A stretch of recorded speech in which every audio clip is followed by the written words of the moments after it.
When I went to Dorney Park in July of 2019, I wasn't expecting much from the park, but man, was I surprised.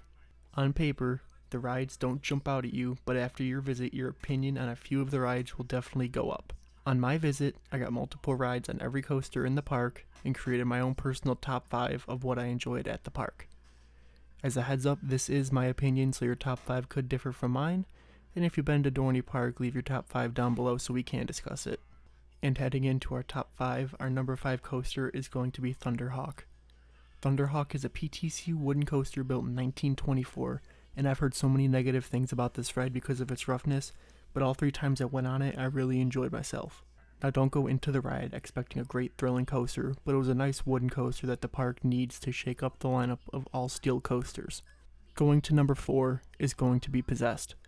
Possessed is an Intamin impulse coaster that was relocated in 2008 from Geauga Lake as Steel Venom. Personally, I really enjoy the Intamin impulse coasters as they give a really fun ride for myself, especially in the front and back rows. Plus the feeling of going up a 90-degree spike backwards is just an amazing feeling.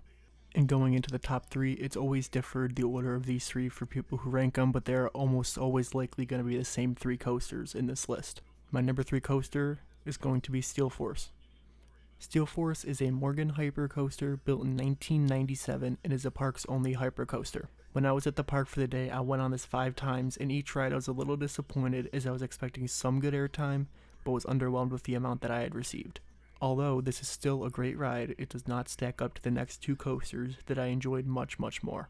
Coming in at the number 2 spot, we are going to have Hydra the Revenge. Now when you think of Dorney Park, this is most likely going to be the first ride that comes to your mind, as it seems that the park is mostly known for this unique B&M floorless coaster that opened in 2005. At the beginning of the ride, you start off with a bang by going into a JoJo roll, which when you're in the front few rows gives you an insane amount of hang time.